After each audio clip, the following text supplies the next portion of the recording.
विदुर जी ज्ञानी श्रोता हैं, तो इस कथा के माध्यम से वो कुछ ज्ञान प्राप्त करना चाहते थे। शौनक ऋषि कर्मयोगी हैं, निरंतर कर्म करते हैं, हवन करते हैं, वेद पाठ करते हैं, गंगा स्नान करते हैं, फिर भी उनको लगता है कोई और अच्छा कर्म करने को मिले। कर्म की कथा चल रही है वहाँ पर। परीक्षित के जीवन में केवल भक्ति और शरणागति की कथा है। ना उनको अब किसी बहुत विशिष्ट ज्ञान की आवश्यकता है और ना बहुत ज़्यादा अब कर्म करने की इच्छा है। सब कर्म छोड़ के तो आ गए ना, अब तो केवल मोक्ष की आवश्यकता है। तो हम आप सब भी यहाँ कथा सुनने आते हैं, एक ही भाव से हर कोई कथा नहीं सुनता। किसी को कथा के माध्यम से कुछ ज्ञान चाहिए, किसी को कथा के माध्यम से अपने दैनिक जीवन में उपयुक्त होने वाली कोई बात सुननी है, रोज़ हमें क्या करना चाहिए। और कोई कहता है कुछ नहीं, बस इतनी दृढ़ता है कि कथा सुनने से मुक्ति मिल जाती है तो बस सुन रहे हैं, जब मिलना होगा तब मिलेगी, पर कथा तो सुनना हमारा कर्म है, हम सुन रहे हैं। कथा के बहुत अलग अलग भाव हैं। ज्ञानी तो बहुत जल्दी तृप्त हो जाता है, थोड़ा सा ज्ञान मिल जाए वो तृप्त होकर के शांत होकर बैठ जाएगा। कर्म कभी बंद होते नहीं, कर्म तो सतत चलते रहते हैं, तो कर्म की कथा कभी बंद नहीं होती।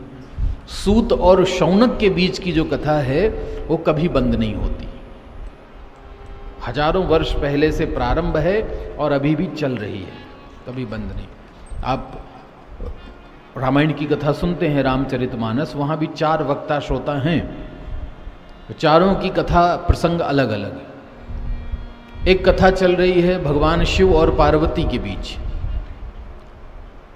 दूसरी कथा चल रही है याज्ञवल्क और भरद्वाज जी के बीच, तीसरी कथा चल रही है काकभुषुंडी और गरुण के बीच, चौथी कथा चल रही है तुलसीदास की और उनके मन के बीच।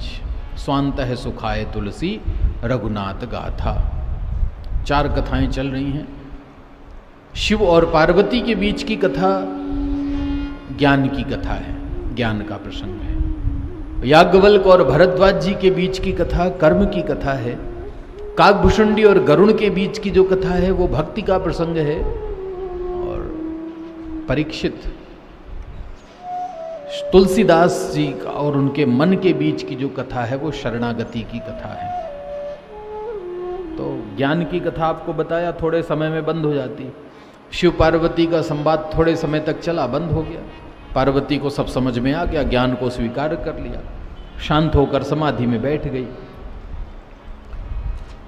काकभुषुंडी के द्वारा कथा सुनने के बाद बहुत लंबे समय के बाद गरुण जी के मन में आनंद हुआ, सारे संशय दूर हुए और भगवान के चरणों में जाकर पुनः निसंदेह होकर के बैठ गए। भक्ति की कथा कुछ समय चलने के बाद बंद हो जाती है, लेकिन कर्म की कथा बंद नहीं होती। आप रामायण में देखिएगा, पार्वती ने शिव को प्रणाम करके कथा को विश्राम किया,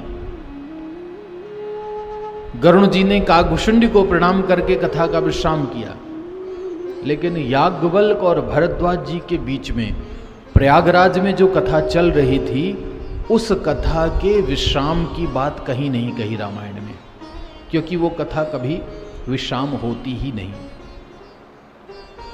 तो सूत और शौनक के बीच की कथा तो चलती रहेगी, कर्म की कथा है।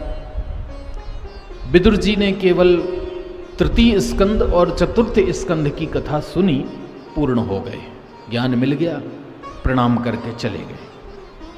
अब बची भक्ति की कथा। सुखदेव और परीक्षित के बीच का जो संवाद है, उस भक्ति के संवाद में आइए पुनः प्रवेश करते हैं।